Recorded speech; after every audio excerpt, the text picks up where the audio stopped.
Hi hello, എല്ലാവരും സുഖമായിട്ടിരിക്കുന്നോ? എല്ലാവർക്കും നമ്മുടെ പുതിയൊരു വീഡിയോയിലോട്ട് സ്വാഗതം. ഓണത്തിരക്കും വിരുന്നുപോക്കും എല്ലാം കഴിഞ്ഞ് എല്ലാവരും ഫ്രീ ആയോ? എൻ്റെ തിരക്കും കഴിഞ്ഞു കേട്ടോ. ഇതിപ്പോൾ ഉത്രാടത്തിന് ഞാൻ തൂത്തതായിരുന്നേ. പിന്നെ ഇന്ന് ചതയം, പിന്നെ ഇന്നാണ് മുറ്റമൊക്കെ ഒന്ന് തൂക്കാൻ സമയം കിട്ടിയത്.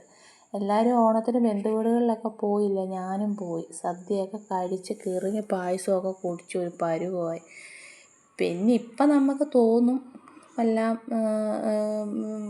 മടുക്കും. പക്ഷേ കുറച്ച് കഴിയുമ്പോൾ ഇപ്പോൾ അന്നേരം ഓർക്കും ആ പായസത്തിൽ ഇച്ചിരി കിട്ടിയിരുന്നെങ്കിലെന്നൊന്ന് ഓർക്കും. പിന്നെ ഞങ്ങളെല്ലാവരും കൂടെ മക്കളും ചേച്ചിമാരും എല്ലാവരും കൂടെ കുറച്ച് കലാപരിപാടികളും ഒക്കെ ഞാൻ പിന്നെ അത് ഷോർട്സിനകത്ത് ഇട്ടിട്ടുണ്ട്. എല്ലാവരും ഒന്ന് കയറി കാണണം കേട്ടോ. സത്യം പറഞ്ഞാൽ ഓണമൊക്കെ ആകുമ്പോൾ നമ്മളെല്ലാവരും കൂടെ ഒന്ന് ഒത്തുകൂടുന്നതും ഒരു സന്തോഷം തന്നെയാണ്. പക്ഷെ നമ്മുടെ കൂടെ ഇല്ലാത്തവരെ കുറിച്ചൊക്കെ ഓർക്കുമ്പോൾ നമുക്ക് വിഷമമാണ്. പക്ഷെ എന്ത് ചെയ്യാനാ, അത് പിന്നെ അത് നമ്മളങ്ങ് മറക്കും. മറന്നല്ല നമുക്ക് പറ്റത്തുള്ളൂ.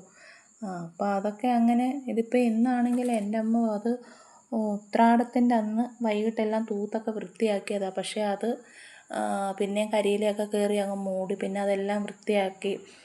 തീയിടാനൊന്നും പറ്റത്തില്ല. ഇപ്പോൾ ഈ മഴയൊക്കെ ആയതുകൊണ്ട് തീയിടാൻ അത് ഉണങ്ങാൻ ഇനി കുറച്ച് സമയം എടുക്കും. അതെല്ലാം പിന്നെ തൂത്തൊക്കെ കഴിഞ്ഞ് എല്ലാം അടുപ്പിച്ചെല്ലാം കഴിഞ്ഞിട്ട് പിന്നെ ഞാൻ ഇന്ന് നമ്മൾ കുറച്ച് സദ്യയൊക്കെ കഴിച്ചതായതുകൊണ്ട് പിന്നെ കുറച്ച് മീനൊക്കെ വാങ്ങിക്കാമല്ലോ എന്ന് വിചാരിച്ച് ഇന്ന് ഇതുവഴി മീൻകാരൊന്നും പോയില്ല. അപ്പോൾ ഞാൻ വിചാരിച്ചെന്നാൽ കടയിലൊന്ന് പോകണം, അപ്പം മീനും കൂടെ വാങ്ങിച്ചിട്ട് വരാമല്ലോ എന്ന് വിചാരിച്ച് ഇപ്പോൾ മീനൊക്കെ വാങ്ങിച്ചുകൊണ്ട് വന്നു.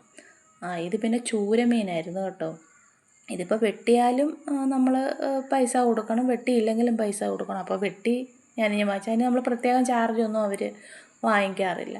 ഇപ്പോൾ പുളി ഞാൻ ഈ പുളിവെള്ളത്തിനകത്തോട്ട് ഉപ്പും പിന്നെ നമ്മുടെ ഈ കായപ്പൊടിയും കരിയാപ്പിലയും കൂടി ഇട്ടിട്ട് തിളപ്പിച്ചിട്ട് ഞാൻ അതിൻ്റെ ആ വെള്ളം ഒഴിച്ചാണ് ഈ മീൻ കറി വെക്കുന്നത്. പക്ഷേ പിന്നെ ആ പുളി എടുത്ത് മാറ്റി വെച്ചാൽ പിന്നെ നമ്മൾ എന്തെങ്കിലും കറി ഇടുമ്പോൾ അതിൻ്റെ കൂടെ ഈ പുളിയും കൂടി ഇട്ട് നമ്മൾ കറിയും വെക്കും, കളയാറില്ല കേട്ടോ.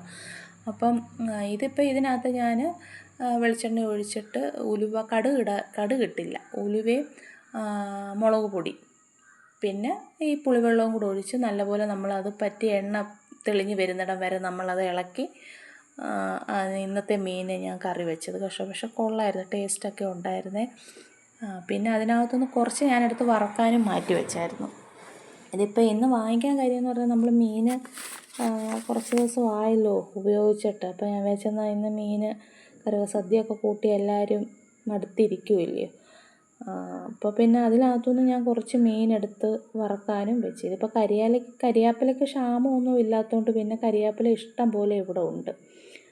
അപ്പോൾ അത് കരിയാപ്പിലയൊക്കെ ഇട്ട് നമ്മുടെ മീൻ, പക്ഷേ നല്ല മീനായിരുന്നു. വലിയ മീനൊക്കെ ഒരുപാട് അത് ഉണ്ടായിരുന്നു. എനിക്ക് അതിൻ്റെ ഒന്നും പേരറിയാത്തതുകൊണ്ട് പിന്നെ നമ്മളതൊന്നും മേടിച്ചില്ല. പിന്നെ ചൂര, വലിയ മീൻ പൊതുവെ ഇവിടെ അങ്ങനെ വാങ്ങാറൊന്നുമില്ല, എങ്കിലും ചൂര വാങ്ങിച്ചു. അപ്പോൾ പിന്നെ ഇതിനകത്ത് ഈ പരിഞ്ഞിലുള്ളത് കൊണ്ട് ഇത് പൊട്ടിത്തെറിക്കുമല്ലോ. അപ്പോൾ അതുകൊണ്ട് അത് അടപ്പ് വെച്ച് ഞാൻ അങ്ങ് അടച്ച് വെച്ചു. അപ്പോൾ അമ്മ എൻ്റെ കൂടെ 2-3 ദിവസം ഉണ്ടായിരുന്നു. അപ്പോൾ അമ്മ പോകാനൊക്കെ എല്ലാം പാക്ക് ചെയ്തൊക്കെ വെക്കുമോ, നാളെ മിക്കവാറും പോകും. അപ്പം ഞാൻ ചോദിച്ചു എന്തോ പാക്ക് ചെയ്യുന്നതെന്ന് ചോദിച്ചപ്പം വീട്ടിൽ പോകാൻ, കാശിയിൽ പോകാൻ നേരമായില്ലെന്ന് പറഞ്ഞു. അങ്ങനെ പിന്നെ ഞങ്ങൾ എല്ലാവരും കൂടെ ഉച്ചയ്ക്ക് ഊണൊക്കെ കഴിച്ച് മീനും അച്ചാറുകളൊക്കെ ഉണ്ടായിരുന്നു, അതൊന്നും ഞങ്ങൾ എടുത്തില്ല. അപ്പം മീൻ വറുത്തതും പിന്നെ ലച്ചുവിനും മോരുകറി കൊടുത്തു. അപ്പോൾ അതെല്ലാം കൂടെ കൂട്ടി ഞങ്ങൾ ഇന്ന് നല്ലതായിട്ട് ഊണൊക്കെ കഴിച്ചു. അപ്പോൾ എല്ലാവരും എൻ്റെ വീഡിയോ കാണണം, സപ്പോർട്ട് ചെയ്യണം. ഇപ്പോൾ സപ്പോർട്ട് ചെയ്യുന്നുണ്ട്, എന്നാലും ഒന്നും കൂടെ പുതിയതായിട്ട് കാണുന്ന ആരെങ്കിലുമൊക്കെ കാണുമല്ലോ. അപ്പോൾ അവരെല്ലാം എൻ്റെ വീഡിയോ ഒന്ന് കണ്ട് ഒന്ന് സപ്പോർട്ട് ചെയ്യണേ. ഞാൻ പിന്നെ ആ ഓണത്തിൻ്റെ എല്ലാവരും കൂടെ ഉള്ള കണ്ണുകെട്ടിക്കളി അതും ഇതുമൊക്കെ ഞാൻ ഷോർട്സിൽ ഇട്ടിട്ടുണ്ട്. നിങ്ങളതൊക്കെ ഒന്ന് കയറി കാണണം കേട്ടോ. കണ്ടിട്ടൊന്ന് സപ്പോർട്ട് ചെയ്യണേ. അപ്പോൾ എല്ലാവർക്കും നല്ലൊരു ദിവസം ആശംസിക്കുന്നു. Okay, bye. അടുത്ത വീഡിയോയിൽ കാണാം.